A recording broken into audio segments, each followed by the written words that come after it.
I was folding laundry when my phone rang.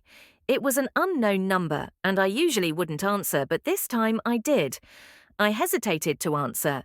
"Hello, is this Mrs. Jenkins?" A deep, professional voice asked. "Yes, this is she." I stood up a little straighter and said, "This is Ryan Matthews. I'm your son's manager at Brookfield Innovations. I hope I'm not calling at a bad time." My heart skipped a beat. "Of course not. Is everything okay with Jake?" "Yes, he's fine. He told me not to worry and added, I was hoping I could talk to you in private. I know this might sound strange, but I'd like to talk to you about something that involves your son. Nothing bad, I promise." I hesitated, not sure where and when to meet, but we agreed to meet the next afternoon at a quiet cafe just a few blocks from the company where Jake worked all night. I kept wondering what the meeting could be about because Jake hadn't said anything strange about work lately. In fact, he seemed more energized than usual, but I couldn't shake my worry. I even asked him if something had happened and he said, "Mum, everything's fine." Jake joked, "Maybe they just want you to be a part of an awards show." "I've been working on a big project lately and Ryan's been pretty impressed." When I got to the cafe the next day, I dressed a little more carefully than usual because Ryan Matthews' voice sounded polished and authoritative. I saw him right away.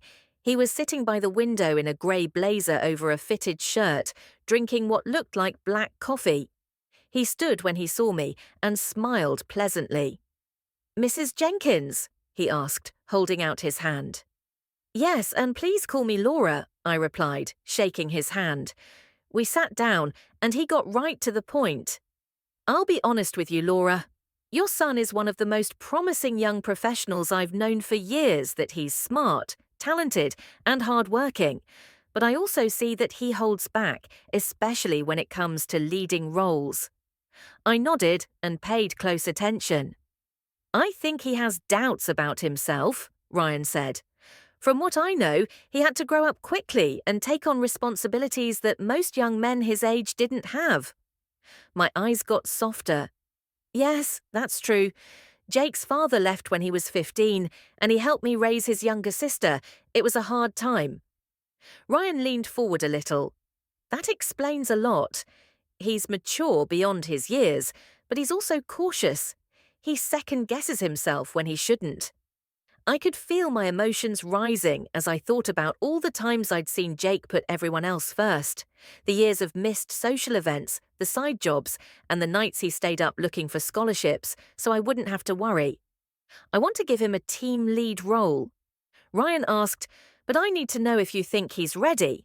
I smiled, making my throat tight. "More than ready. He just needs to know that someone believes in him." Ryan sat back, his expression unreadable for a moment. Then he gave a nod.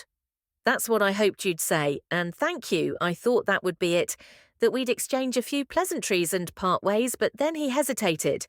Something shifted in his eyes, actually. He said, his voice a little lower. "There's one more reason I wanted to meet." I raised my eyebrows. "I know this is unorthodox, but I've seen you at a couple of company events, at the holiday party last December. At the summer cookout, you probably don't remember, I was the guy running the raffle booth." I did remember he'd been surrounded by employees, all laughing at something he said. "I wanted to talk to you then, but it didn't seem appropriate. I guess I'm taking a chance now. I wasn't sure where this was going. I admire the way you carry yourself, Laura. You're poised, intelligent, kind. I didn't just want to talk about Jake. I wanted to talk to you." I blinked, surprised, a little flattered, and suddenly very aware of how long it had been since anyone had looked at me like that. "I'm not saying this to put you in an awkward position," he continued, "and if this makes things uncomfortable, I'll step back. But I couldn't keep wondering if you'd consider grabbing dinner sometime. No pressure, just two adults getting to know each other for a second." I couldn't speak my mind. Raced, what would Jake think? What was I doing? But another part of me, the part that hadn't felt truly seen in years, was quietly, undeniably intrigued. I finally answered, "Dinner would be nice." He smiled once more. "Great, I'll text you." This time took longer. We shook hands for just 1 second longer than necessary. And as I drove home, I kept looking at my phone like a kid waiting for a text message. When it finally rang, I couldn't help but smile. I didn't tell Jake right away because I thought, let's see where this goes first. Over the next few weeks, Ryan and I met for dinner, coffee, and even a quiet walk in the park. He was thoughtful, funny, and respectful, and he never crossed a line.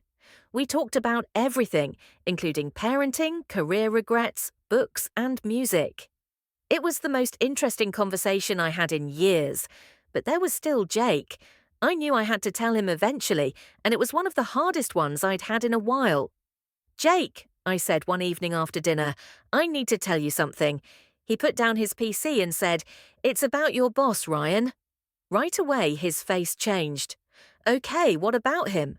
I took a deep breath and told him, "We've been seeing each other on and off for a few weeks." He blinked in shock. "You're dating my boss?" I nodded, ready for what was about to happen. At first, he didn't say anything, but after a long pause, he let out a half laugh. "I didn't see that coming," I asked. "Are you upset?" He shrugged. "I don't know yet." "It's weird, but if he makes you happy and is nice to you, then I guess it's none of my business." I smiled. "He thinks very highly of you, Jake, and he didn't make a move until after he had already decided to promote you." Jake gave me a slow nod and said, "If he breaks your heart, Mum, he's fired." We both laughed, and the tension went away. In the weeks that followed, things changed for the better. Jake took on more responsibility and did well. His confidence grew, and Ryan and I took things slowly, never crossing personal lines or mixing work and personal matters. When it came to Jake, I never thought a call from my son's boss would lead to something like this. I never thought someone would look at me as just me, not as a mother or a woman past her prime. What I did, saying yes to a chance at something new, was something no one saw coming, and I'm so glad I did.